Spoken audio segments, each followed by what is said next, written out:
गुरु जी साष्टांग दंडवत प्रणाम। आपका प्रणाम स्वीकार है। आपके प्रणाम। ठीक है गुरु जी, यूपी से बोल रहे हैं हम। हाँ हाँ, बहुत अच्छे बहुत अच्छे, शुभ आशीर्वाद। 25 जनवरी से वीडियो सुन रहे साहब। बहुत अच्छे बहुत अच्छे। सार शब्द की ध्वन तो आ रही थी शुरू में, अब नहीं आ रही है। ऐसा है कि अभी एक सार शब्द की जो आपने कहा ध्वनि आई है, हाँ जी अभी नहीं आ रही है।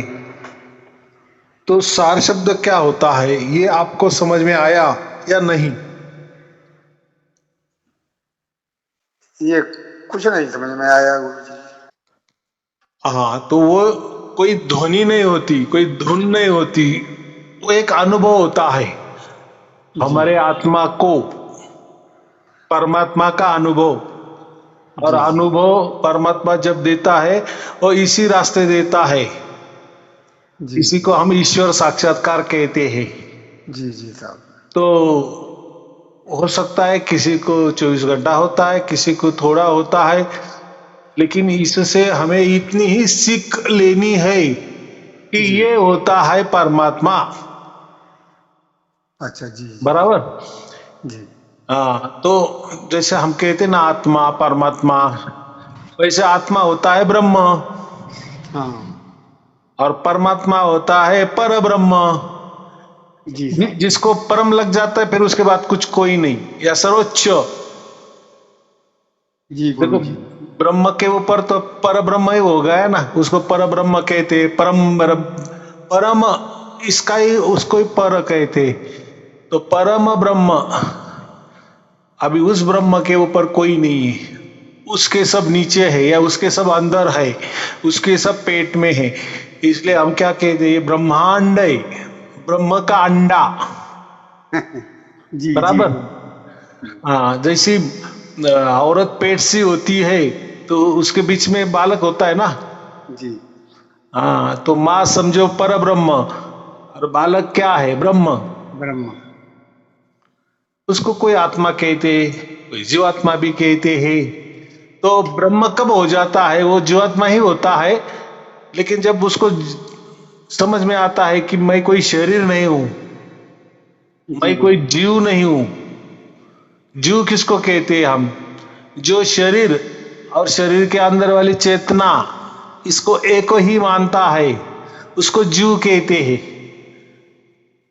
जी बराबर। गुरु और जी जिसको ये समझता है कि शरीर अलग है और मैं अलग हूं, तो वो हो गया आत्मा।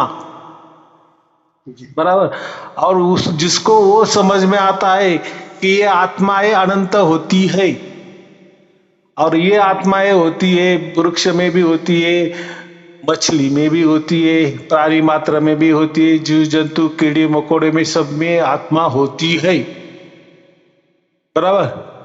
जी और वो तो अलग आत्मा है और हम मनुष्य आत्माएं हैं। तो दोनों में तो फर्क है कि नहीं, आत्माओं में जी गुरु फर्क जी। माने समझदारी। हम्म। तो हम जो है आत्मा, तो हम मनुष्य है, और हमें ही एक तो जैसे पीछे आए वैसे आगे जाना। माने पीछे हमने करोड़ों करोड़ों जन्म लिए, अलग अलग अलग अलग जन्म लिए, शरीर धारण किए अलग थलग, और ऐसे ही हम्म। अलग थलग वापिस शरीर धारण करते जाना, वापिस जन्म करते जाना, ये एक मार्ग हो गया। तो इसी में मनुष्य जन्म में ही और एक मार्ग है, दूसरा मार्ग, उसको मोक्ष वाला मार्ग कहते हैं। बराबर। जिसको मोक्ष वाला मार्ग समझ में आएगा, आ गया या आ जाता है, उसको हम ब्रह्म कहते हैं। जी साहब। जिसको पर ब्रह्म की जानकारी जिसको हो जाती है, वो ब्रह्म ही हो जाता है ना। हम्म। हाँ, लेकिन अभी ब्रह्म क्यों, वो पर ब्रह्म क्यों नहीं? तो पर ब्रह्म तो एक तो हो ही नहीं सकता, पर ब्रह्म तो ये अलग सत्ता है। जी जी और अब हम तो अभी ये तो माया में है ना। जी गुरु जी। उसको हम प्रकृति कहते हैं, सृष्टि कहते हैं। माया माने बदलने वाली, हम्म। जादूगरनी। जी बराबर। गुरु जी। तो हम उसी में अभी फंसे हुए हैं, माया में हम फंसे हुए हैं। क्यों फंसे हुए हैं तो हमें मालूम ही नहीं है। हमको लग रहा है कि बस खाना पीना आहार निद्रा भय मैथुन बस यही करते जाना, हमारी दर पीढ़ी यही करती गई, हम भी वही करते आगे जाना। जी गुरु जी। हाँ लेकिन ऐसा नहीं है। मनुष्य किस लिए बनाया है भाई? संसार तो पशु पंछी भी करते हैं कि नहीं? जी वो भी बच्चे पैदा करते हैं। इसलिए आहार निद्रा भय मैथुन ये चार जो बातें हैं वो पशु पंछी में भी होती है।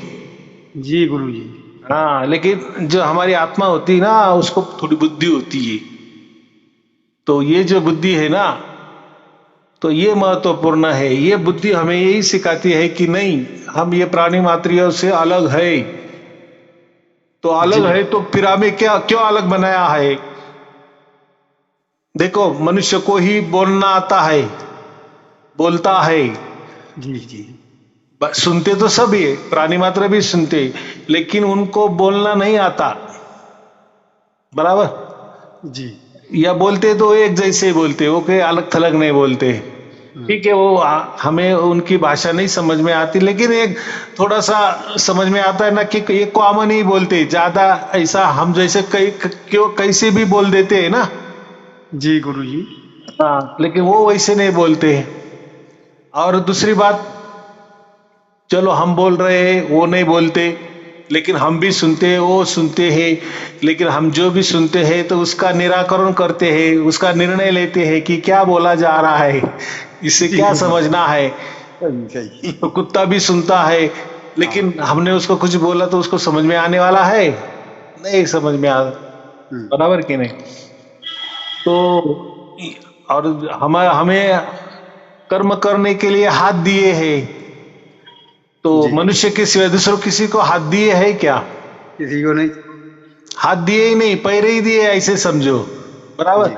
उनके हाथ नहीं होते, उनके पैर ही होते। अगर हाथ होते तो कम से कम वो थोड़ा काम तो करते। जी गुरु जी सही है। लेकिन वो तो उनको काम करने को मना कर दिए हैं। हाँ वो जेल भोग रहे हैं। हालांकि हम भी जेल में है, लेकिन वो बड़ी जेल में है। आया समझ में? सही है। हाँ तो हमें हम जेल क्यों कहते हैं? तो हमें इसी में ये समझता है या परमात्मा ये बतलाता है भाई सुधर जा। अब जैसे करोड़ों करोड़ों जन्म लिए हैं, आगे भी करोड़ों करोड़ों जन्म मत ले, अभी समझ ले ये क्या खेला है और मोक्ष को प्राप्त कर ले बराबर। हाँ तो ये मनुष्य में फैसिलिटी है, बाकी प्राणी मात्र में फैसिलिटी नहीं है। कोई गधा होता है, गधा के आगे गीता पढ़ो उसको क्या समझ में आएगा? हाँ लेकिन मनुष्य के आगे गीता सुनाओ तो समझेगा, तो कम से कम समझेगा, अरे हाँ मैं कुछ तो भी हूं, मैं कुछ तो भी अलग थलग हूं। जी गुरु जी। हाँ तो ये जो है ना श्री कृष्ण जी हो गए, राम जी हो गए, ये सब ऐसे समझो कि ब्रह्म पुरुष ही थे, महापुरुष ही थे। क्योंकि परमात्मा जो परब्रह्म होता है, परमात्मा होता है, वो कोई अवतार नहीं लेता बराबर। तो अवतार ये जो हमारे मनुष्य में से जो मोक्ष में चले गए हैं, हमेशा हमेशा के लिए गए हैं, लेकिन अगर वो कोई काम करना चाहते हैं, अच्छा काम करना चाहते हैं, तो परमात्मा फिर उनकी परमिशन से, मतलब परमात्मा उनको परमिशन देता है जाओ जन्म लो। तो ये मोक्ष में ही गए हुए आदमी आते हैं और आदमी ही बनते हैं वापस। क्योंकि परमात्मा को तो कोई हाथ पैर तो नहीं है, वो तो कोई मनुष्य जैसा नहीं है बराबर कि नहीं? और कोई मनुष्य के मारने के लिए को क्यों आएगा? वो मनुष्य के लिए तो मनुष्य ही चाहिए ना। उसके लिए वो परमात्मा जो निर्गुण निराकार जो परम पिता परमात्मा है, वो क्यों मनुष्य रूप में आएगा? परमात्मा तो मनुष्य में भी तो रहता है कि नहीं? वो तो कण कण में रहता है ना। तो हमारे अंदर बाहर भी परमात्मा खचाखच भरा है, पूरा ब्रह्मांड परमात्मा में डूबा पड़ा है। जी गुरु जी। तो अगर कोई दुश्मन है, समझो हम बोलेंगे कि नहीं वो रावण है इसलिए राम को जन्म लेना पड़ा, तो राम तो ये तो परमात्मा है, तो परमात्मा क्यों भाई जन्म लेगा? क्या रावण के अंदर परमात्मा नहीं था क्या पहले से ही? जी गुरु जी। तो उसके अंदर भी परमात्मा है ना। अगर उसको कुछ समझ देनी है तो अंदर से दे देगा ना उसको बुद्धि, भाई ऐसा मत करो। लेकिन ऐसा होता है क्या? तो वो नहीं काम ही होता। नहीं है परमात्मा का। तो इसलिए गीता में कहा है ना, मैं अंदर हूं भी और नहीं भी हूं। हम्म, अंदर हूं इसका मतलब हम आपको कोई ज्ञान नहीं देंगे, आपके आत्मा को ज्ञान नहीं देंगे। क्यों नहीं देंगे? तो आपके आत्मा ने कुछ कर्म धर्म किए हैं, वो उसके भुगतान करना है। जब तक ये लेना देना प्रकृति का वो देता नहीं, लेता देता नहीं, चुकता करता नहीं, तब तक उसको जी गुरु। ऐसा ही शरीर, माने हमारे शरीर में दोनों रहते, आत्मा भी होता है और परमात्मा भी होता है। ये जी बहुत गुरु। लोगों को मालूम नहीं होता। एक तो आत्मा ही बोलते हैं, नहीं तो एक तो परमात्मा की बात ही करते नहीं कोई, बराबर। कोई कोई बोलते तो आत्मा भी नहीं होता, परमात्मा की तो बहुत दूर बात है। जी बोले गुरु हम जी। तो मन ही है, हम बुद्धि ही है, हम प्रकृति ही है। तो ऐसा नहीं है। तो गीता में स्पष्ट कहा है कि मैं और तुम साथ साथ में रहते हैं, एक ही शरीर में दो, या उसमें उपनिषद में उदाहरण दिया है ना, एक डाले पे दो पंछी होते हैं। जी गुरु तो जी। एक पंछी उछल कूद करता है और दूसरा पंछी उसको उछल कूद करने वाले पंछी को साक्षी भाव से देखता है, बराबर। वैसा ही हमारे अंदर जो परमात्मा है ना, तो ये जी हमारी आत्मा की उछल कूद देखता है, बराबर। जी। जी गुरु जी। लेकिन कुछ बोलता नहीं है उसको, कुछ बोलता नहीं है परमात्मा। क्यों? तो ये भुगतान करने आया है ना, क्योंकि वो अधिकारी है। तो मनुष्य जो होता है ना, वो कर्म करने का अधिकार दिया है उसको। कुछ भी कर्म कर सकता है, अच्छा कर सकता है, बुरा कर सकता है। जी परमात्मा गुरु जी। साथ में होते हुए, परमात्मा तो उसके अंदर है ही, लेकिन उसके बाहर भी है। परमात्मा तो जरे जरे में है, कण कण में, अंदर बाहर ऊपर नीचे सब, वो तो सर्वव्यापी है ना। हम्म, हाँ, लेकिन वो मनुष्य को उसको जो अधिकार दिया है, अभी अधिकार क्यों दिया है भाई? तू सोच कि ऐसा करोड़ करोड़ जन्म तू लेके आया है पीछे, ऐसा ही तुझे आगे जाना है क्या, या मेरे पास आना है, जी बराबर। जी। अगर उसको मोक्ष चाहिए तो वो विचार करेगा कि हम्म, यार ये प्रकृति क्या होती है, ये आत्मा क्या होता है, ये परमात्मा क्या होता है, इसके बारे में वो खोजबीन करेगा। तो खोजबीन करने के बाद ही उसको मोक्ष मिलेगा ना। तो जी जी। परमात्मा तो उसके अंदर होते हुए भी वो कुछ मोक्ष के बारे में नहीं बताएगा, क्योंकि फिर ये तो क्या करेगा, इसको मोक्ष की मालूम हो गई तो ये कर्म करना छोड़ देगा ना। जी हाँ, और परमात्मा के पीछे लगेगा, अरे मुझे मोक्ष दे भाई। परमात्मा बोलता भाई मैं तो न्यायकारी हूं ना, भाई जिसका पहला लेना देना है वो तो चुकता कर, जी पहले गुरु जी। साफ सुथरा तो बन। जी। हाँ, तो कौन साफ सुथरा बनने को तैयार है? नहीं कोई है। माया छोड़ने को तैयार है? कोई नहीं तैयार है।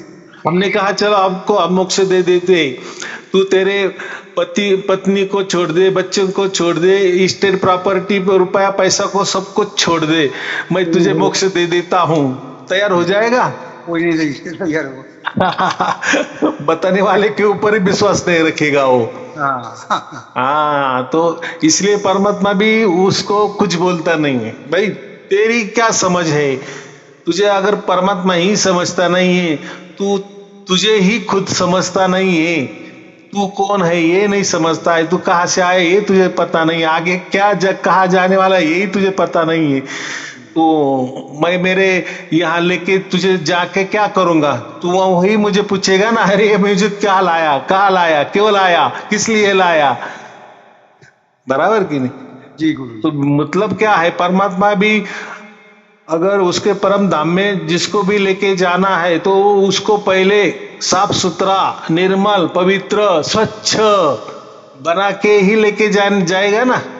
जी गुरुदेव। वो तो उसकी चॉइस है। आपने देखो, हमारे घर में किसको बुलाना है किसको नहीं बुलाना है, ये तो मेरी चॉइस है ना, जी गुरुदेव। कि दूसरी की चॉइस है। नहीं नहीं, मुझे आपके घर आना ही आना है। अरे भाई, ये क्या जोर जबरदस्ती है।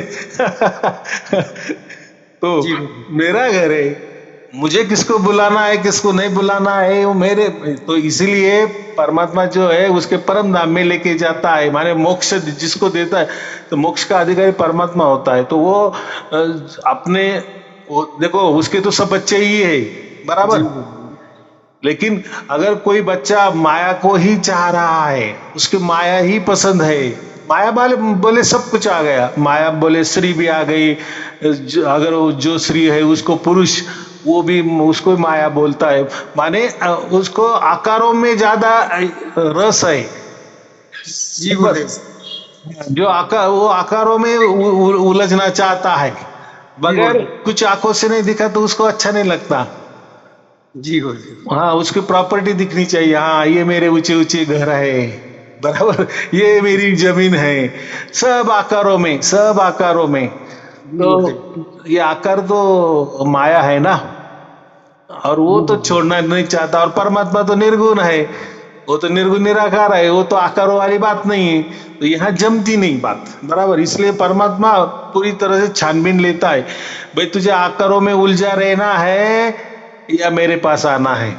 जी गुरुदेव। जी गुरुदेव। हाँ, अगर तू परमात्मा को भी आकार मान रहा है तो वैसे भी परमात्मा है ना आकारों वाले।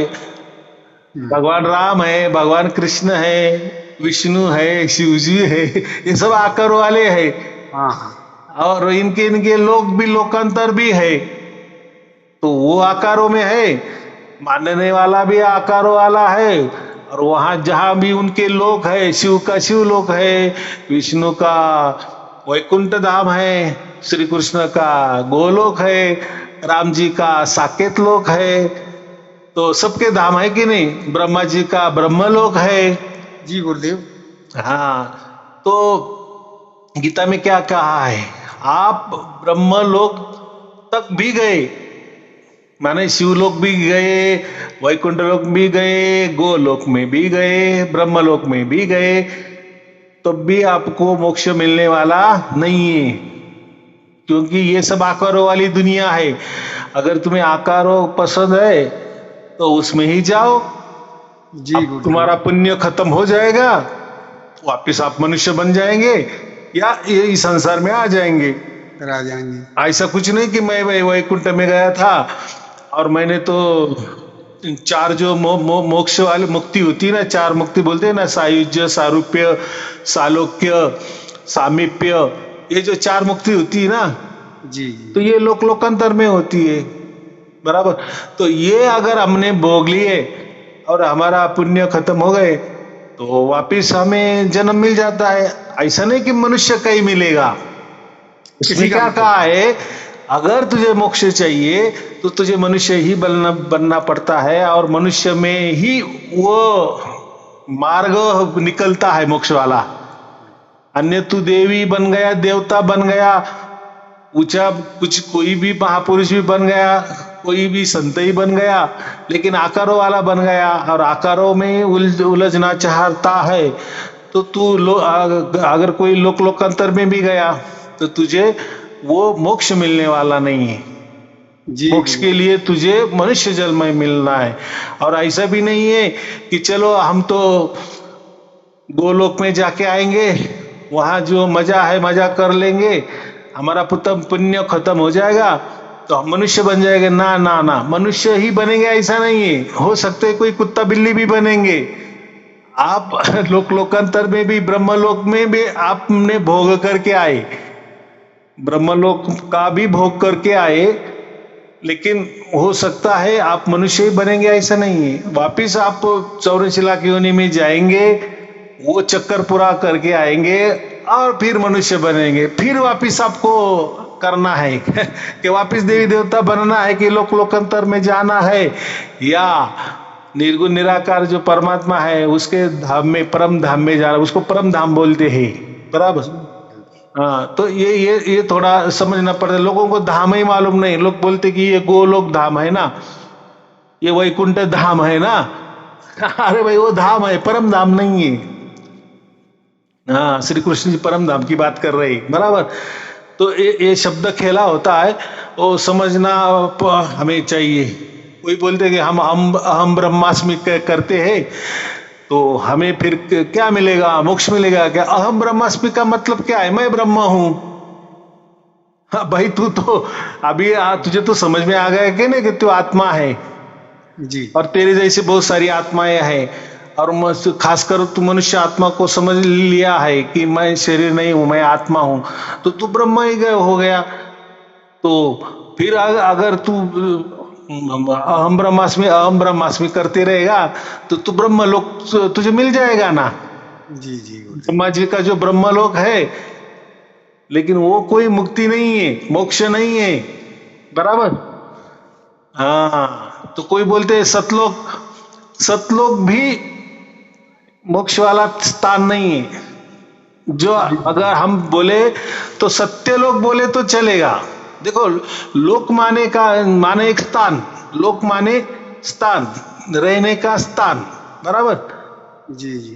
तो सत्यलोक, हमें सत्यलोक जाना है, सतलोक नहीं।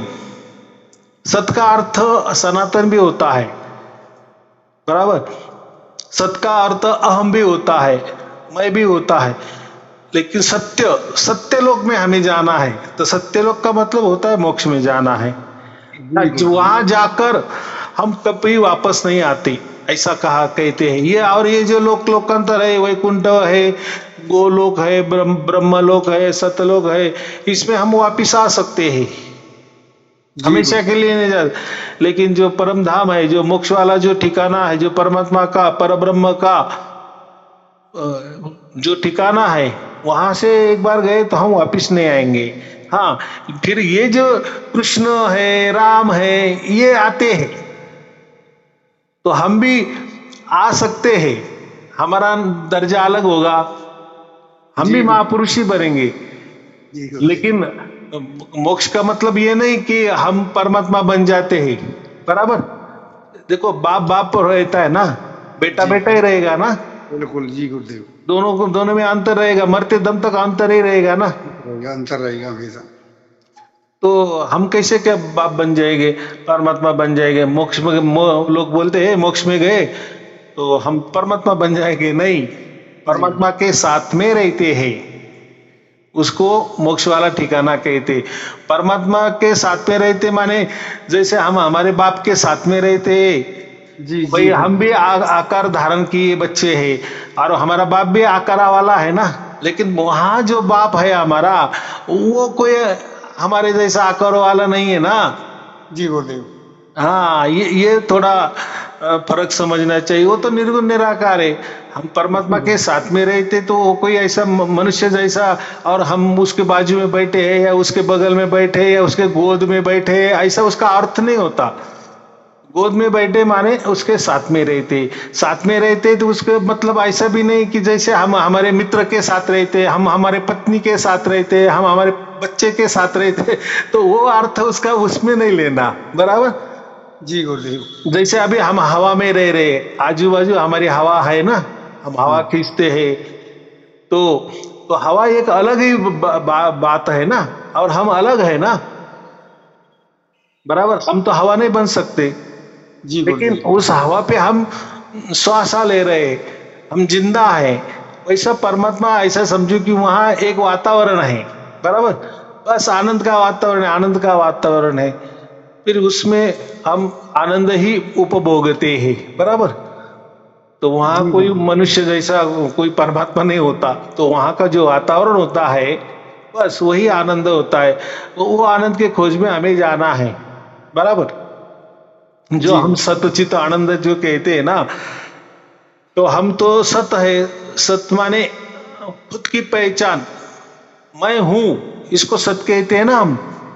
एक सत का अर्थ होता है सनातन, और एक जो सत का अर्थ होता है सच्चिदानंद, जो कहते हैं ना सतचित आनंद। तो यहाँ सत माने मैं हूं, बराबर। चित्त, अभी चित्त माने उसका मतलब मैंने कुछ तो भी आकार धारण किए हैं, मेरी एक आइडेंटिफिकेशन है।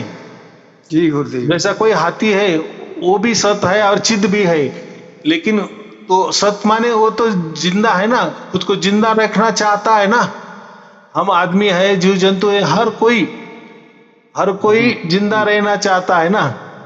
लेकिन जब भी जिंदा रहता है तो वो कोई तो भी एक खुद की आइडेंटिफिकेशन तैयार करता है ना। जैसा मैंने कहा, हाथी तो जिंदा रहना चाहता है, लेकिन वो हाथी बनना चाहता है। माने बस मैं अभी हाथी बन गया ना, तो मेरा ऐसा ही संरक्षण होना चाहिए, माने मैं हाथी ही हूं, बराबर। इसको कहते हैं चित्त। उसका चित्त माने उसका आकार समझो थोड़ी देर के लिए, बराबर। तो सत चित्त और आनंद, और हमको आनंद चाहिए होता है। तो जो भी आत्माएं होती है वो सब सच्चिदानंद ही होती है, माने वो खुद होती है। सत माने खुद, अहम, उसको अहम बोलेंगे हम, बराबर। और चित्त माने उसका जो आइडेंटिफिकेशन है, उसका जो आकार है, जो या वो खुद को जो भी आकारों में मानता है, या मैं ऐसा ही हूं, मैं वैसा ही हूं, वो उसका चित्त हो गया। और आनंद तो हर किसको चाहिए, प्राणी मात्रों को भी आनंद चाहिए, हमको भी आनंद चाहिए। लेकिन ऐसा है, कहते हैं कि हम परमात्मा के बच्चे हैं ना, तो परमात्मा तो संपूर्णतया सतचित आनंद है, बराबर। लेकिन उसका दौरा अलग है, हमारा दौरा अलग है। मैंने क्या कहा अभी कि हवा है ना, तो हवा को परमात्मा समझो, तो हवा भी समझो सच्चित आनंद है। और हम ऐसे इंसान है, हम सच्चित आनंद है, तो दोनों का तो मेल तो नहीं होगा ना। तो वैसा आप परमात्मा के यहाँ उस परिस्थिति में जाते हैं, वो उस वातावरण में जाते हैं, तो वो जो वातावरण होता है वो सच्चित आनंद ही होता है, बराबर। क्योंकि परमात्मा भी सच्चित आनंद है, हम भी सच्चित आनंद ही है। तो ऐसा थोड़ी देर के लिए समझो, फिर हमें आनंद क्यों नहीं मिलता, तो हम आनंद को भूल गए हैं, बराबर। क्यों भूल गए हैं, तो ये माया में आए, बराबर, ये प्रकृति में आए और आनंद भूल गए। और जो सुख होता है ना, उसको ही हम आनंद समझने लगे।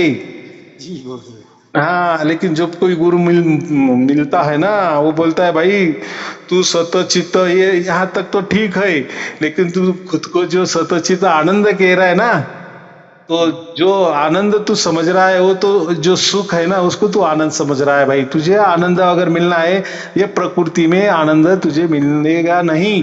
बहुत से गुरु करे थे हमने, हाँ हाँ हाँ, लेकिन कहूँ कुछ ना मिलू। हाँ हाँ हाँ। तो देखो, ये जो मैं बातें कर रहा हूँ ना, ये सब वेदों वाली बातें कर रहा हूँ। वेदों में, उपनिषदों में ये सब लिखी हुई है, वो कोई अलग थोड़ी बात कर रहा हूं मैं। लेकिन अभी जो आपने कहा ना गुरु लोग, तो गुरु लोग वो देखो, वो उनका कोई पंथ पकड़ते हैं, कोई उनका धर्म पकड़ते हैं, उनकी गुरु गद्दी पकड़ते हैं, गुरु परंपराएं पकड़ती है। फिर जैसा ऊपर से ज्ञान आया वैसे वो बटोरते हैं, बराबर। और यहाँ जो हम बात कर रहे हैं, हम वेदों की बात करते हैं, उपनिषदों की बात करते हैं। यहाँ हम जो सच्चाई वाली बात है ना, हम वो बोलते हैं। और ये जो बात करते हैं, ये जो अभी जो निकले धर्म ग्रंथ है ना, 1000-1500 साल वाले, 2000 साल वाले, इसके अंदर जो बातें है ना, वही बोलते हैं। लेकिन ये जो वेद वाली बातें, उपनिषद वाली है, हजारों लाखों साल वाली बातें है ना, सच्ची बातें हैं, वो किसी को मालूम नहीं है। मालूम माने अभी उनको जिनका वो जो गुरु है, वो गुरु को ही मालूम नहीं है, या वो गुरु जिस परंपरा से चलता आया है, वो उस परंपरा की बातें करेगा ना। जो आदमी जिस धर्म का है, वो उस धर्म की ही बात करेगा ना। उसी धर्म की बात करेगा। हाँ, वही उसका रहन सहन, खान पान, चलना बोलना, फिरना, घूमना, उसका जो स्वभाव है वो उसी धर्म के अनुसार रहेगा ना। उसी धर्म की बात। हाँ, धर्म के अनुसार, उसके पंथ के अनुसार, उसके गुरु के अनुसार, उसकी कोई विचारधारा है उसके अनुसार, या कोई स्वयं की भी विचारधाराएं होती है उसके अनुसार वो चलेगा। लेकिन जो बेसिक मूल, जो कोर जो कहते हैं, तो वेद है ना। तो वेदों में तो ये सब का जिक्र हो गया है कि हम क्या है क्या नहीं है, कहाँ से आए, या माने ये सब विषय वेदों में पहले से ही लिखे हुए हैं। जो ऊपर से आए हैं, वो कोई अलग कोई गुरु ज्ञान देता है ना, भाई आत्मा हम नहीं होते, हम तो परमात्मा ही होते हैं, ये ऐसा होता है, वो वैसा होता है, तो ऐसी बात नहीं, ये सब बातें वेदों में लिखी हुई है, बराबर। जी गुरु जी। हाँ, तो ये लोग क्या करते हैं, एक नई खोजबीन करते हैं, हमने खोजबीन किया, नहीं नहीं नहीं नहीं, हम आत्माएं होती है, आत्मा ही सब कुछ होता है, कोई परमात्मा नहीं होता। तो कोई बोलता है नहीं नहीं नहीं, परमात्मा ही परमात्मा होता है, कोई आत्मा नहीं होता। तो कोई बोलता है काय का परमात्मा काय का आत्मा, कुछ को नहीं होता। तो ऐसे ही विचारधारा है। लेकिन देखो, आपका सच है या मेरा सच है, इसके लिए तो वेद निकले है ना। जी और गुरु जी। लाखों बरस वाले वेद है ना, तो उसमें सब सवालों का जवाब है। ये कोई नई बात नहीं है। ये लोग, गुरुआ लोग हमें थोड़े से बेवकूफ बनाते हैं, बराबर, कि नहीं नहीं हम जो बोल रहे हैं वही सत्य। भाई सत्य नहीं है तो कोई उसका पुरावा दिखाओ, सबूत दिखाओ। तो हम सच्चित आनंद है, तो हम आनंद के लिए, देखो हर स्त्री पुरुष आनंद के लिए ही जी रहे हैं, बराबर कि नहीं। जी जी। जी गुरुदेव। प्राणी मात्र भी आनंद के लिए ही जीतते हैं, कोई भी आनंद। लेकिन वो आनंद नहीं है, वो आनंद समझ लेते हैं कि हाँ यहाँ आनंद होगा, वहाँ आनंद होगा, लेकिन वो होता है सुख। वो सुख होता है। और सुख मिल जाता है, लेकिन सुख का तो गणित ऐसा है कि 10% सुख मिलता है और उसके बाद में 90% दुख आ जाता है वापिस। हाँ, दुख होता है। हाँ, तो सुख का विरुद्ध दुख होता है, दुख का विरुद्ध सुख होता है, लेकिन आनंद का कोई विरोध नहीं होता, बराबर।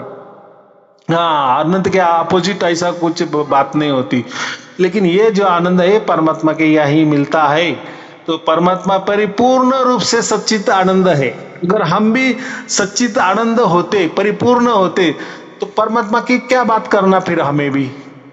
जी गुरुदेव। क्या आत्मा पर बात ही करनी नहीं, मोक्ष की बात ही करनी नहीं, और फिर क्या बोलते हैं ना, देवी देवता की बातें करना, इसकी बातें करना, कोई जरूरत नहीं। हम भी परिपूर्ण है ना, हम हमारे इसमें मस्त है, सच्चिदानंद, हम भी सच्चिदानंद है, हम भी आनंद में है। तो ऐसा नहीं है, हम सत्य है बराबर है, चित्त भी है बराबर है, लेकिन आनंद नहीं है। हमें आनंद ही समझ नहीं रहा है। तो आनंद एक परमात्मा होता है, ऐसा समझो थोड़ी देर के लिए, परमात्मा का नाम ही आनंद है, बस। आनंद ही परमात्मा होता है, बस। तो परमात्मा का यहाँ जो आनंद है, हमें वहां जाना है, बस। फिर हम परिपूर्ण हो जाते हैं, सत्य और चित्त है और आनंद मिल जाता है परमात्मा के द्वारा। तो वहां जब हम परमात्मा के यहाँ हो जाते हैं, तो हम भी सच्चिदानंद बन जाते हैं, लेकिन परमात्मा नहीं बनते। बराबर। हमारा समझो, आप अभी किसी के मकान में किराए पे रह रहे ना। जी गुरुदेव। और आप किसी, जिसने खुद का पैसे से मकान लिया है, अगर आप उनके घर में चले गए तो आप मालिक बन जाते हैं क्या? नहीं साहब, दूसरों के घर गए, वो खुद मालिक है ना। जी जी। हाँ, हम किराए पे रह रहे हैं, इसका मतलब दूसरों को, जिसका मालिकाना वो खुद के मालक है उनके मकान के, और उनके घर में हम गए तो वो घर के हम मालिक नहीं बनेंगे। नहीं नहीं नहीं गुरु जी। हाँ, लेकिन वो हमें बोल सकता है कि भाई तुझे घर नहीं ना, तो तू एक काम कर, ऐसा कर वैसा कर, तेरा भी मकान बन जाएगा। या हो सकता है मेरे बाजू में जगह पड़ी है क्या, तू मेरे जैसा ही थोड़ा घर मकान बना ले, तो ऐसा ही होगा ना। लेकिन उसके घर में जाना, बोलना कि मैं अभी मालक बन गए, तू जैसा मालक है मैं भी मालक है, ऐसा नहीं होता। तो वैसा ही परमात्मा की आज जब हम जाएंगे, तो परमात्मा तो परिपूर्ण सच्चिदानंद रूप है, तो हम भी यहाँ तो सच्चित है, लेकिन वहाँ अगर हमें मोक्ष मिल गया, तो अगर परमात्मा के यहाँ गया तो हम भी सच्चिदानंद हो जाते हैं। लेकिन उसका मतलब ऐसा नहीं होता है कि हम परमात्मा ही बन जाते। तो परमात्मा सच्चिदानंद है तो हम भी सच्चिदानंद बन जाते। तो हमारा अर्थ अलग है और वो अर्थ अलग होता है, बराबर। मैके आई लड़की जो होती है, वो ससुराल से मैके आती है थोड़ी देर के लिए, 7 दिन के लिए, 8 दिन के लिए आती है। देखो, ये घर भी उसका है और उधर जो ससुर का घर भी उसका है। जी गुरुदेव। लेकिन वो मैके आ गई तो ऐसी नहीं कही थी कि मैं अभी कहीं नहीं जाऊंगी, ये मेरे बाप का घर है, मैं ही इसका मालिक। ऐसा नहीं है भाई, तुझे याद रहना चाहिए। तू ठीक है 7 दिन के लिए आई है और 70 दिन रह सकती है यहाँ, बराबर। लेकिन तेरा जो घर है तुझे वही जाना पड़ेगा। वैसा ही मोक्ष का भी हम जाते हैं, अगर हम अच्छे रहे तो अच्छी बात है। हमें वहां मोक्ष का मतलब ही हम स्वतंत्र होते हैं। जैसे अभी यहाँ मनुष्य है, कर्म करने में स्वतंत्र है ना, तो वहां परमात्मा के यहाँ हम आनंद लेने में स्वतंत्र है। जी आप गुरुदेव। जितना चाहे उतने करोड़ों करोड़ों करोड़ों बरस रह सकते हो, कोई आपको निकालने वाला नहीं है। लेकिन कहते हैं कि हम हमारे मर्जी से वापस आ जाते हैं, क्योंकि हम बोलते हैं कि अभी कितना दिन रहना, चलो। जैसे मैंने अभी उदाहरण दिया ना, ससुराल वाली लड़की मैके आ गई तो उसको कभी न कभी लगता है ना, अभी चलो वापिस ससुराल जाना है। अगर गए नहीं गए तो फिर कैसा हो जाएगा, ऐसा थोड़ी चलता है क्या। तो कुछ दिन आए, मजा किए, गए। तो ऐसी बात होती है कि हम परमात्मा के याद, परमात्मा आपको ढकेल नहीं देता है। परमात्मा इसलिए वहां कहा है, मेरे परम धाम में जो आता है ना वापिस नहीं जाता। जी गुरुदेव। हाँ, तो वापिस नहीं जाता उसका मतलब है। लेकिन अगर हमने जिद की मुझे जाना है तो परमात्मा क्या बोलेगा, वो बांध के रखेगा। अगर परमात्मा ने बांध के रखा तो फिर आप परमात्मा के बंधन में आ गए। हाँ, फिर स्वतंत्र मोक्ष का मतलब क्या होता है, आप वहां भी स्वतंत्र हो। आप जी चाहे वहां उतने रह सकते हो, हमेशा हमेशा के लिए रह सकते हो, बराबर। जी गुरुदेव। जी गुरुदेव। हाँ, तो दोनों बातें होती है। मोक्ष का मतलब भी एक स्वतंत्रता होती है, लेकिन वहां हमें बस आनंद ही आनंद होता है और आनंद ही हमारा जीवन बन जाता है। लेकिन हाँ, परमात्मा कोई आपको ढकेल नहीं देता, आप हमेशा के लिए भी वहां रह सकते हो। इसलिए वो कहा गया है कि आप हमेशा हमेशा के लिए आते। तो फिर ये जो राम जी आते हैं, कृष्ण जी आते हैं, जो महापुरुष आते हैं, जो संत लोग आते हैं, ये सब मोक्ष वाली जगह है, हमेशा के लिए गए हैं। और कुछ दिन के लिए, कुछ बरस के लिए वापिस यहाँ जन्म लेते हैं। और कुछ जो कारोबार है या परमात्मा ने उनके ऊपर सौंप दिया है, या हमने मांगा है कि नहीं मुझे थोड़ा जाना है, थोड़ा काम करके आना है, बराबर, तो परमात्मा परमिशन देता है, ऐसा समझो। फिर वो परमिशन से हम यहाँ आ जाते हैं। जैसे वो कृष्ण आ जाते हैं, अपना जो काम दिया है वो करके वापिस अपने अपने परम धाम में चले जाते हैं। लेकिन ये लोगों ने उनका परम धाम बना दिया, गोलोक बना दिया। चलो गोलोक भी बना दिया तो चलो समझो, ऐसा भी समझ के चलो कि ठीक है, उनका वो लोक है, वहां रह रहे हैं, लेकिन वो भी मुक्त आत्माएं है। अभी हमारा कौन सा लोक है फिर हमारा भी कोई लोक होना चाहिए, तो ऐसा नहीं है। तो ये जो बड़े बड़े महापुरुष है, उनको एक नाम दे दिया कि ये यहाँ रहते। जैसे हमारे बंगले का नाम रहता है ना, हाँ, तो बंगले का नाम होता है, तो वो नाम के हिसाब से लेके एक नाम दिया जाता है। हर किसी बंगले का नाम अलग थलग लोग रखते हैं। कॉलोनी का नाम अलग थलग रखते हैं, रास्ते का नाम भी अलग थलग होता है, देश का नाम भी अलग थलग होता है। तो हर एक का नाम, तो ऐसा उनको कहा कि कृष्ण का जो रहने का ठिकाना है वो गोलोक है। लेकिन जैसी परमात्मा की आज्ञा हो जाती कि जाओ जन्म ले लो, तो आते हैं और वो जन्म लेते हैं और काम करके वापस अपने अपने धाम में चले जाते हैं।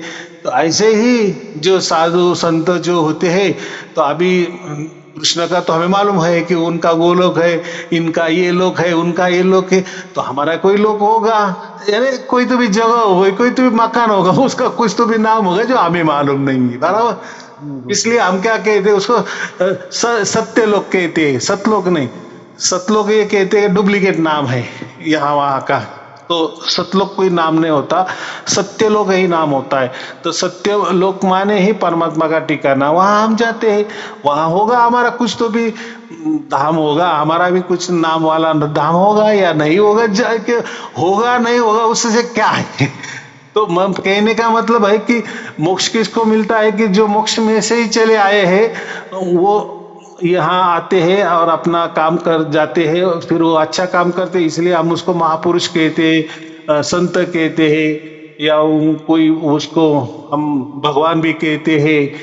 माने वो काम करके चल देते थे। ये सब ऐसे समझो कि ये मुक्त पुरुष ही होते हैं, बराबर। तो कुछ दिन के लिए यहाँ, कुछ बरस के लिए यहाँ आ जाते हैं, अपना अपना काम करके वापिस अपने अपने परम धाम में चले जाते हैं। ऐसा उसका एक अर्थ है, बराबर। जी गुरुदेव। हाँ, तो आप कैसा मान लो, कृष्ण का मतलब अगर हाँ अब देखो कृष्ण भी वो भी उनको भी मोक्ष मिला है ना, अभी तो उनका तो धाम ही है बराबर। अगर अगर हमने उनके यहाँ रहने की कोशिश की तो वो थोड़े आपको लताड़ देंगे, रह जाओ बराबर। लेकिन हम यहीं से ही मनुष्य लोक में ही तय करें कि हमें ये लोकांतर में जाना ही नहीं, परमात्मा हमें देगा ना, उसको कोई हमें धाम देना है, कोई नाम देना है, कोई जगह का हमें हमारी वो बनाएगा, तो वो उसके हाथों में है बराबर, वो क्या करेगा वो। लेकिन हमारा अभी कर्तव्य क्या है, हमें मोक्ष मिलना चाहिए, ये महत्वपूर्ण है। तो अभी जो आपने कहा कि मुझे सार शब्द तो हो गया लेकिन वो अभी नहीं हो रहा है या थोड़ा थोड़ा हो रहा है उसका मतलब, लेकिन आपने अगर उस सार शब्द को मान लिया है कि हाँ ऐसा ही परमात्मा का रूप होता है जी बस, तो परमात्मा क्या क्या क्या कहता है, मेरा जो नाम है वही रूप होता है। तो कोई नाम अलग होता है रूप अलग होता है ऐसा नहीं होता है बराबर। जी तो परमात्मा क्या कहना है कि जो नाम होता है वही रूप होता है, वो दोनों में कोई अलग नहीं होता है बराबर। अभी हम हमारा ये शरीर है, ये शरीर का नाम दिया है बराबर, लेकिन हमारा आत्मा का नाम अलग है ना। जी ये तो शरीर का है और ये शरीर हमारा रूप है, लेकिन ये रूप कितना दिन रह रहे हैं, तो हमारा नाम और रूप अलग अलग है ना।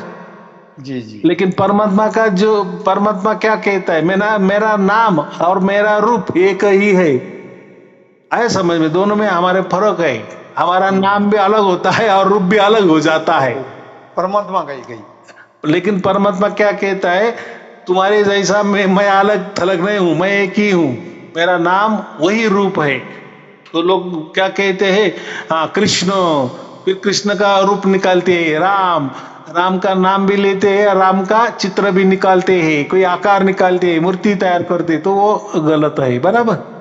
तो वो ठीक है, वो आपके लिए है, लेकिन असल में वेदों में वो बात नहीं कही है। वेदों में यही कहा है कि परमात्मा जो होता है, परमात्मा का नाम और रूप एक ही होता है, जी क्योंकि वो विधेयी होता है ना। विधेयी माने अभी राम आ गए, कृष्ण आ गए, तो वो शरीर के रूप में आए थे ना, जी विधेयी थे। चले जाते हैं। अगर हमें समझो अभी आपको सारे शब्द की प्राप्ति हो गई है, माने आप मोक्ष को पात्र हो गए हैं, जी गुरुदेव। तो आपको मोक्ष तो मिलना ही मिलना है। या उसका उल्टा समझो, आप मोक्ष में से आए थे यहाँ कुछ काम करने के लिए, जी तो काम छोटा भी हो सकता है बड़ा भी हो सकता है, ऐसा नहीं है भाई हम कैसे क्या मोक्ष में से आ गए, हमने क्या काम कर दिए, जैसे कृष्ण ने कंस को मार दिया, हमने क्या क्या कर दिया, ऐसा नहीं, कुछ भी हो सकता है, किसी का लेना देना हो सकता है, हमसे छूट गया हुआ होगा और मोक्ष में हमें याद आया होगा, अरे यार किसी का तो भी देना था बराबर, वो देना है। तो देखो ये हमारे लिए 100 बरस बहुत बड़े हो जाते हैं ना। लेकिन परमात्मा के यहाँ वहां तो वो तो कालातीत है ना, वहां तो ये काल की बात ही नहीं होती। अब हम काल के यहाँ रह रहे, टाइमिंग में रह रहे, तो हमें बहुत बोलते बाप रे 100 बरस, तो ये 100 बरस में आपने किसी का क्या भला किया क्या किया ये आपको मालूम होता है ना। जी हो सकते हैं आप भी मोक्ष में से ही चले आए होंगे और अभी आपको वापिस याद आ गई कि अरे मुझे तो सारे शब्द की प्राप्ति हो गई, ईश्वर साक्षात्कार हो गया, मैं तो अभी मोक्ष में जाने वाला। भाई तू मोक्ष में से ही आया था और वहीं जा रहा है। हाँ, लेकिन ऐसा मत समझ कर राम जैसा मैंने क्या काम किया, कृष्ण जैसा काम किया, भाई काम काम होता है, वो छोटा हो या बड़ा हो बराबर। सोने का एक छोटा टुकड़ा 10 ग्राम वाला क्या हो या 100 किलो वाला टुकड़ा क्या हो, कीमत एक ही है। सोना सोना ही होता है, गुणधर्म वैसा ही। ये बातें थोड़ी सी गहन होती है, हमें समझ में नहीं आती है। तो सार शब्द का इतना ही मतलब होता है कि सार शब्द का जो हमें अनुभव होता है, वो कोई हम ध्वनि नहीं सुन रहे, हमें ऐसा लग रहा है, वो हम अनुभव कर रहे हैं बराबर। जी कहते हैं ना आत्मा का जो अनुभव होता है तो हम उसको बोध कहते हैं, और परमात्मा का जो अनुभव होता है उसको प्रबोध कहते हैं। हम अभी प्रबोध को प्राप्त हो गए। जी गुरुदेव। हाँ, कोई किसी ने देवी देवता को प्राप्त किए, किसी ने गुरु को प्राप्त किए, माने किसी गुरु का मंत्र बिंत्र ले लिया, तो उसको हम क्या कहते, मुझे बोध हो गया, गुरु ने मुझे बोध दे दिया, ऐसा ही कहते हैं ना। जी बोध गुरुजी। दे दिया माने कोई तो भी नाम दे दिया, परमात्मा का नाम दिया, कुछ तो भी दिया, तो उसको कहते हैं बोध। और ये जो है, ये जो सार शब्द होता है, ये होता है प्रबोध, क्योंकि ये कोई गुरु ने नहीं दिया, कोई हाड़मास के गुरु ने नहीं दिया, तो ये साक्षात परमात्मा ने आपको दिया है, जी गुरुदेव। जी इसलिए गुरुदेव। इसको प्रबोध कहते। तो प्रबोध होना ये कोई मामूली बात नहीं है। तो जो आपको प्राप्त हो गया है वो सार शब्द ही प्राप्त हो गया है, भले वो अभी नहीं आ रहा है या आता जाता रहेगा, लेकिन आपको समझ में आ गया कि बस ऐसा ही परमात्मा होता है, बाकी दूसरा कोई नहीं होता है, यही वेदों में ऐसा ही लिखा है। इसको हम साक्षात्कार कहते हैं, इसको ईश्वर साक्षात्कार कहते हैं। क्योंकि ईश्वर साक्षात्कार क्यों, ये ईश्वर द्वारा हमें उसका साक्षात्कार होता है ना, ईश्वर के द्वारा होता है, तो मनुष्य के द्वारा नहीं होता है। इसलिए ईश्वर के द्वारा जो भी हो जाता है, जो भी अनुभव हो जाता है, ईश्वर के द्वारा जो भी अनुभव हो जाता है उसको ईश्वर साक्षात्कार कहते हैं। और जिस आदमी को ईश्वर साक्षात्कार हो जाता है उसको मोक्ष मिलता है, सीधी सी बात है, जी गुरुदेव। कोई नई बात नहीं है। कोई माने कुछ आप ऐसा मत कहो कि मुझे अभी ईश्वर साक्षात्कार हो गए तो मैं अभी करोड़पति अब्जोपति हो जाएगा, नहीं नहीं, ये तो ये व्यवहार वाली बात, ये संसार वाली बात हो गई, और ये मोक्ष वाली बात हो गई। माने आपको जीते जी ही जो आप आगे जाने वाले थे, जैसे पीछे से आए आगे जाने वाले थे, लेकिन आप अभी आगे जाने वाले नहीं है, तो आप अभी आपका अभी आप 90 का एंगल में ही मोक्ष में जाने वाले हो, बराबर। माने वो जो चक्कर है, जन्म मरण का जो चक्कर था, या जो आगे चलने वाला जो चक्कर था, अभी वो चक्कर अभी आपका बंद हो गया, और उसकी वो निशानी है, परमात्मा ने वो सर्टिफिकेट दिया है। सार शब्द माने परमात्मा ने दिया हुआ है सर्टिफिकेट कि आप मोक्ष के पात्र हो गए हो। अभी आप मरते दम तक परमात्मा को भूल भी गए, कुछ भी हो गया, आपको समझ में आ गया ना, बस मुझे देखो साक्षात्कार क्या होता है, वो तो बहुत एक पल की घटना होती है ना। जी गुरुदेव। किसी को ज्यादा होती है, किसी को 24 घंटे होती है, तो उसका मतलब 24 घंटे वाला मोक्ष को पात्र है और मुझे तो थोड़ा थोड़ा हो रहा है, तो ऐसा नहीं है। आपको समझना है कि ये मैं परमात्मा का अनुभव कर रहा हूं, और कौन कर रहा है, ये मेरी आत्मा वो परमात्मा का अनुभव कर रही है, ये आपको समझ आ गया, इतना विवेक आपका हो गया। बस परमात्मा यही चाहता है कि ये इसको बुद्धि आ गई, इसको अभी समझ आ गई, अभी ये मेरे परम धाम में रहने लायक बन चुका है, बस इसको फिर वो सिक्का मुर्तब कर देता, सर्टिफिकेट दे देता है, बराबर। चलो और कोई पूछना है। मतलब 25 तारीख को गुरुजी हम एक सत्संग में गए थे। हाँ हाँ हाँ। तो वहां एक मिलने वाले मिले थे, उनने ये सार शब्द का ये वीडियो दिया था। अच्छा, हाँ हाँ। वो वीडियो हम सुनने लगे। तो मेरा वीडियो क्या दूसरा क्या वीडियो? और वीडियो दिया था कोई, दूसरे इसको का? आप सुनना। हाँ, तो अच्छा। उसी दिन से हम 2-3 वीडियो डेली, मतलब शाम को लेटता है तब दिन में जब समय मिल जाता सुनते रहे, हमको 2-3 दिन में ही आवाज आने लगी, धुन आने लगी। अरे वाह, देखो ये तो ऐसा है, ये भी जो मेरे वीडियो है ना, ये निमित्त तो है। ये क्या है, देखो आप पहले से ही मोक्ष वाले ही थे, मोक्ष से ही चले आए थे, आपका जो कोई काम था, काम होगा, उसके लिए आपने वो आपका समझो, देखो जो ये कहते हैं ना अवतारवाद, परमात्मा अवतार लेता है, तो अभी आपके अंदर जो परमात्मा उतर गया है ना, तो उसको ये अवतार कहते हैं, वो भी परमात्मा का अवतार ही हो गया, बराबर। लेकिन ये जो अवतार की जो थीम है ना, कि मनुष्य जैसा ही कोई जन्म लेता है और परमात्मा ही वो होता है, ऐसा नहीं होता है। तो ये जो सार शब्द होता है ना, इसको ही ईश्वर अवतार कहते हैं, यही अवतार है। तो हमारे लिए वो अभी आप जो जैसे बोल रहे हैं कि मुझे हो रहा है, अभी नहीं हो रहा है, कभी कभी होता है जो, तो वो ईश्वर अवतार ही आपके अंदर हो गया है। अभी हमें मालूम है वो 24 घंटा ही होता है, लेकिन कोई विचारों से या कोई बीमारी से या कोई संशय से वो आवाज हमें नहीं आता है। लेकिन जब एक बार आ गया, एक पल की घटना होती है, वो आपको समझ में आ गया, बस। और आपने कहा भी ना कि मैंने प्रवचन सुने और उसी टाइम ये हो गया, तो कड़ी तो बराबर जुड़ गई ना। जी गुरुदेव। बात तो बराबर हो गई है, लेकिन ऐसा कभी नहीं समझना कि वो 24 घंटा हो गया माने मुझे सारे शब्द है और अभी थोड़ा थोड़ा हो रहा है, तो उसमें थोड़ा की कोई बात नहीं थी। जैसे मैंने सोने का उदाहरण दिया, 10 ग्राम 1 तोला सोना क्या और 100 किलो सोना क्या, तो सोना सोने का ही काम करता है। वैसे गुरुजी कुछ जानते नहीं है हम, जानते हम कुछ नहीं है, लेकिन हमारी अटल प्रतिज्ञा यही अटल विश्वास है हमारा कि हम यही रहेंगे। हाँ, ये जो मिला है यही परमात्मा होता है, बस यही भी अटल विश्वास होना चाहिए। अब इसको तो विश्वास का कहा है ना कबीर साहब ने, मैं हूँ विश्वास में। हाँ, हम यही रहेंगे। हम बहुत दिन से ढूंढ रहे, पूरी जीवन निकल गया ढूंढने में। हमारी एज लगभग 60 वर्ष से होने वाले लायक है। हाँ हाँ हाँ तो हमको अब असली चीज मिल पाई है। हाँ, बराबर है बराबर। तो ये लेकिन जो हम चीज है ना, ये परमात्मा से मिलती है।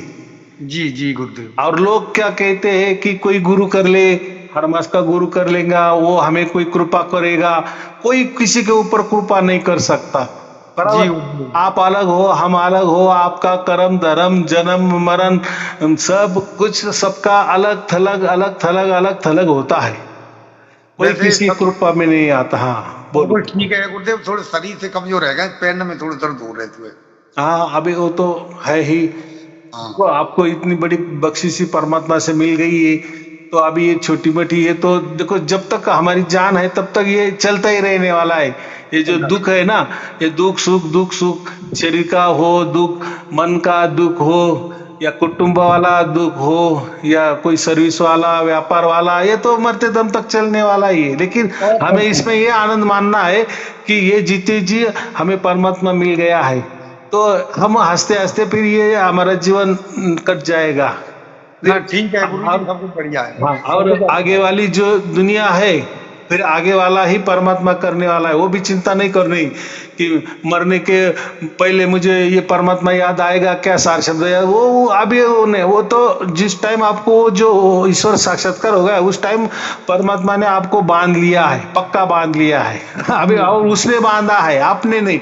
उसने आपका हाथ पकड़ा है, आपने नहीं। आप तो छोड़ दे सकते हैं, लेकिन परमात्मा ने आपका हाथ पकड़ा है, जी वो गुरुदेव। नहीं छोड़ने वाला है। वो आपको उसके परम धाम में लेके जाने वाला ही है। बस ये आपका जो कर्म धर्म है, जो जितना आप जिंदा रहने वाले हो, जितना आपका जीवन है प्रारब्ध के हिसाब से, उतना तो आपको काटना ही पड़ेगा, बराबर।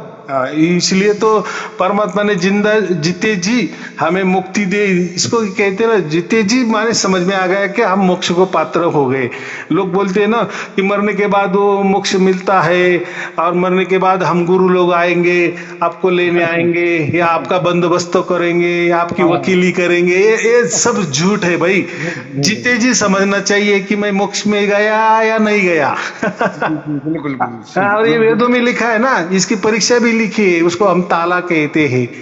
तो ये एक प्रकार का विज्ञान है, तो ये समझना चाहिए हमें, बराबर। ठीक है, आपको और आपके परिवार के लिए शुभ आशीर्वाद, मंगल आशीर्वाद। सत साहिब जी, सत साहिब जी, सत साहिब जी। कोट कोट बंदन गुरु जी, अभिनंदन।